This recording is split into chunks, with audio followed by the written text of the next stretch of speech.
আপনারা সাংবাদিক যারা আছেন তারা জানেন যে 16 তারিখে ভোর 4:30 দিকে এলাকার আধিপত্য বিস্তারকে কেন্দ্র করে আদাবর 10-এ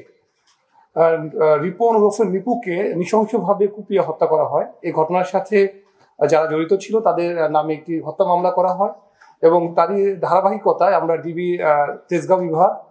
প্রথম থেকেই ছায়া তদন্ত শুরু করি এবং ছায়া তদন্তের এক পর্যায়ে গতকাল রাত্রে আমরা ঢাকা এবং ঢাকা জেলার পার্শ্ববর্তী অঞ্চলসমূহ থেকে আমরা এই ঘটনার সাথে সরাসরি সম্পৃক্ত বেলচা মনির, রকিব হাওলাদার ওরফে ছোট রকিব, গোলাম রাব্বানী সাহস, মনির হোসেন ওরফে গুজা মনির এবং আকাশ খাঁকে আমরা গ্রেপ্তার করি। গ্রেপ্তার করার সময় তাদের কাছ থেকে আমরা 3টি সামুরাই যেগুলো তারা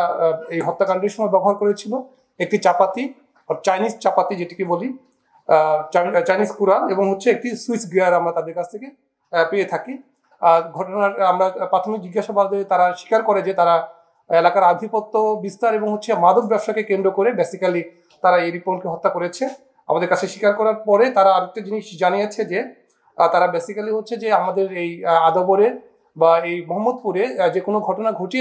ঘটিয়ে ফেলার পরেই তারা আমাদের পার্শ্ববর্তী যে ঢাকা এবং পার্শ্ববর্তী জেলাসমূহতে তাদের কিছু আশ্রয়স্থল আছে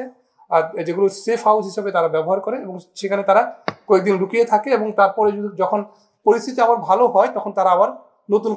নতুন উদ্যমে আবার তাদের এলাকায় যে আধিপত্যের যে বিষয়টি আছে সেগুলোতে তারা কাজ করা শুরু করে। আমাদের কাছে আপাতত এটুকুই আছে। ধন্যবাদ সবাইকে।